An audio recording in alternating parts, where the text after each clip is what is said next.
Good morning મિત્રો, સ્વાગત છે તમારું અમારી ચેનલ ધ મેટ્રિક ક્લાસ, જેમાં આપણે આજથી યુટ્યુબમાં ઓનલાઈન ધોરણ 9 અને ધોરણ 10ના તમામ ચેપ્ટર, તમામ સ્વાધ્યાય અને દરેક દાખલા ઉપર નજર કરીશું. આ ઉપરાંત આપણે વિજ્ઞાન સાથે સાથે ધોરણ 9નું વિજ્ઞાન અને ધોરણ 10નું વિજ્ઞાન તથા બોર્ડની તૈયારી કઈ રીતે કરવી તેના પર ખાસ ફોકસ કરીશું.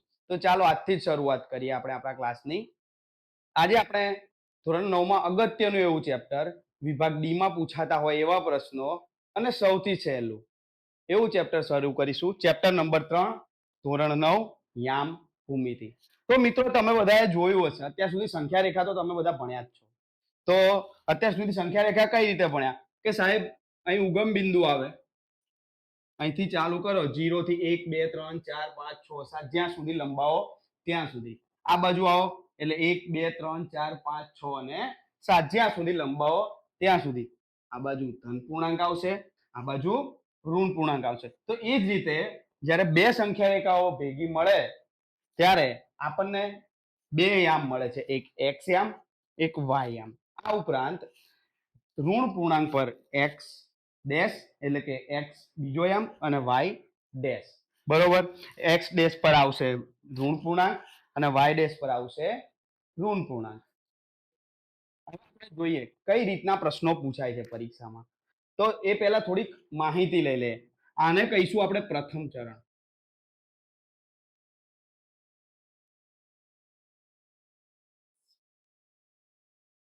આ ભાગને કહીશું આપણે દ્વિતીય ચરણ.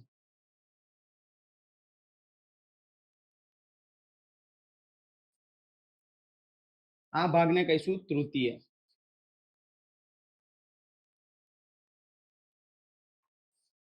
આ ભાગને કહીશું ચતુર્થ ચરણ.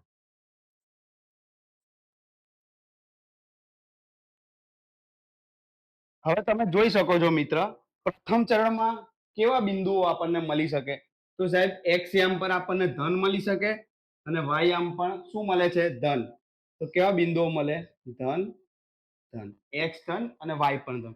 સાહેબ દ્વિતીય ચરણમાં, તો સાહેબ દ્વિતીય ચરણમાં એક્સ ઋણ અને વાય ધન. એ જ રીતે તૃતીય ચરણમાં એક્સ વાય બંને શું મળશે આપણને? ઋણ મળશે. તૃતીય ચરણમાં તો સાહેબ એક્સ શું મળશે આપણને? ધન મળશે અને વાય શું મળશે? ઋણ મળશે. સાહેબ કેમનું ખબર ના પડી સાહેબ? તો જો, જ્યારે હું કોઈ પણ બિંદુ આપું, હું અહીં સાઈડમાં સહેજ બિંદુ લખું કે કોઈ મેં બિંદુ આપ્યું કે બિંદુ 3 4 દર્શાવો. તો 3 4 કઈ રીતે દર્શાવીશું? તો પહેલું બિંદુ હંમેશા આપણે શું લેવાનું છે? અને બીજું બિંદુ શું લેવાનું છે? વાય. તો સાહેબ એક્સ અક્ષ ઉપર 3 ક્યાં મળે છે? તો સાહેબ આ રહ્યા.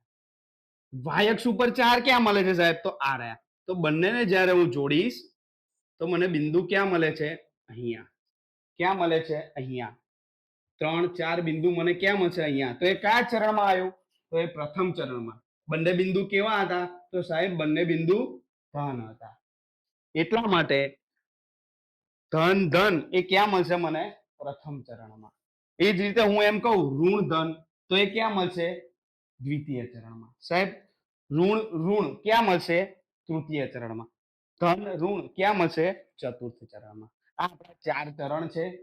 પ્રથમ ચરણ શેનાથી બને છે? તો એક્સ વાય યામથી. દ્વિતીય ચરણ શેનાથી બને છે? તો એક્સ ડેશ વાય ડેશ આ બંને યામથી. તૃતીય ચરણ શેનાથી બને છે?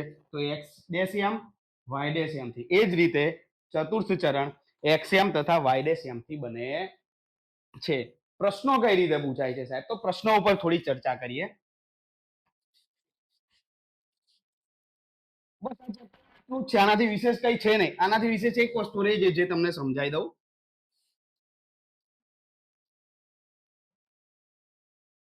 તો તમને એવું પૂછે છે, માનો કે આ બિંદુ આપેલું છે, આપણે અત્યાર સુધી હતું 3 અને 4.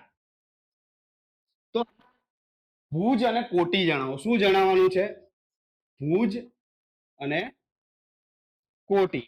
તો સાહેબ ભુજ એટલે શું અને કોટી એટલે શું? તો સાહેબ કશું વધારે નથી. ભુજ એટલે એક્સ અને કોટી એટલે વાય. તો ચલો, આનો ભુજ શું થશે? તો 3. કોટી શું થશે? તો કે સાહેબ 4.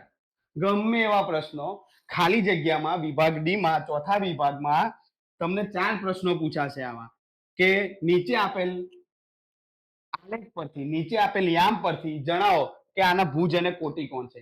એક્સ યામ વાયામ શું છે, એક્સ યામ વાયામ દર્શાવો, અથવા તો તમને આવું આપેલું હશે કે 3 4 દર્શાવો અથવા તો -5 4 દર્શાવો. તો કઈ રીતે દર્શાવવાનું? તો સાહેબ -5 4 છે, ચલો આપણે -5 4 પર જઈએ. તો -5 અને 4 મારે આના પર દર્શાવવા છે.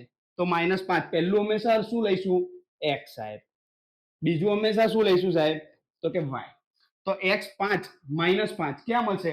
તો સાહેબ આ બાજુ ધન છે, આ બાજુ ઋણ છે, આ રહ્યા સાહેબ 5. અને y4 તો એ ક્યાં છે સાહેબ? આ રહ્યા. ક્યાં છે? આ રહ્યા. તો ક્યાં મળે મને? અહીં આગળ મળે. હંમેશા પહેલું બિંદુ x લેવાનું અને બીજું બિંદુ શું લેવાનું? y. પહેલા બિંદુને આપણે શું કહીશું?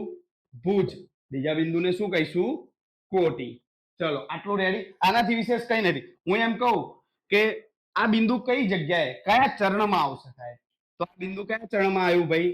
તો આ બિંદુ સાહેબ આ પ્રથમ ચરણ હતું. તો આ કયા ચરણમાં આવશે? દ્વિતીય ચરણમાં. કયા ચરણમાં? દ્વિતીય ચરણમાં. બોલો આવડે કે ના આવડે? સાવ સહેલું ચેપ્ટર. આનાથી વિશેષ કઈ પૂછાય નહીં. કઈ રીતના પ્રશ્નો પૂછાય એના પર ચર્ચા કરીએ.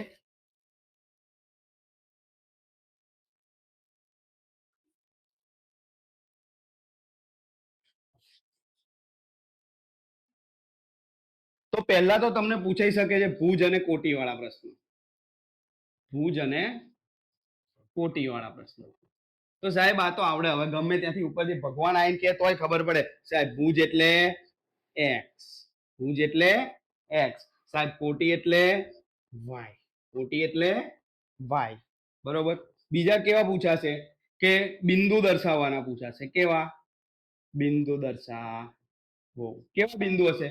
તો સાહેબ 3 4 -5 4 -2 -1 આવા બિંદુઓ તમારે એક્સ અને વાય યામમાં દર્શાવવાના છે. આવડે ને? 1 2 શીખવાડ્યા મેં તમને, એના પરથી આવડે ને? ના આવડે તો આપણે નેક્સ્ટ વિડીયો સ્પેશિયલ આનંદ લઈને આવીશું કે કઈ રીતે દર્શાવવાનો. નેક્સ્ટ વિડીયો આપણે આના માટે જ લઈને આવીશું કઈ રીતે દર્શાવવાનો. ત્રીજું શું પૂછાય? તો ડાયરેક્ટ તમને આપેલો હોય ગ્રાફ. આખો તમને એક્સ એમ વાય એમ દોરીને તમારે પેપર સેટમાં અથવા તો બુકમાં આપેલા હશે. જોજો એવા ઉદાહરણ કે આપેલા હશે, એમાં દર્શાયેલું હશે. એમાં આપણે એક્સ એમ શું છે અને વાય એમ શું છે એ દર્શાવવાનું. ચલો એના પણ એક વિડીયો આપણે લઈને આવીશું સ્પેશિયલ. બંને જેનો સમાવેશ થઈ જાય બંનેનો, એનો પણ એક વિડીયો મૂકીશું. એટલે તમને આમાં કોઈ કન્ફ્યુઝન રહે નહીં. બસ આનાથી વિશેષ આ ચેપ્ટરમાં કશું નથી આવતું. એક વિભાગ એ, વિભાગ બી અને વિભાગ ડી માં આ ટોટલ 8 થી 9 માર્ક્સનું ચેપ્ટર પરીક્ષામાં છે અને સૌથી સહેલું ચેપ્ટર છે. તો મિત્રો હું આશા રાખું છું કે તમને આ ચેપ્ટર આવડશે. અને જો તમને કોઈ પ્રશ્ન સ્વાધ્યાયનો ના આવડ્યો, આનું સ્વાધ્યાય આપણે લઈને આવીશું ફરી. સ્વાધ્યાયમાં બહુ નથી, ખાલી 4 જ પ્રશ્નો છે અને એક ઉદાહરણ છે. એ ઉદાહરણ પણ આપણે કરાવીશું બોર્ડ પર. જો તમને જે દાખલો ના આવડતો હોય સ્વાધ્યાયનો અથવા તો ઉદાહરણના સ્વાધ્યાયમાંથી ચેપ્ટર નંબર 3 માંથી, તો કમેન્ટમાં લખો. એનો આપણે સ્પેશિયલ વિડીયો લઈને આવીશું. અને અત્યારે આ ચેપ્ટર પૂરું કરીએ છીએ. બરોબર. અને મારી ચેનલ ધ મેટ્રિક ક્લાસને ફોલો કરવાનું ભૂલતા નહીં. Okay, thank you. આભાર.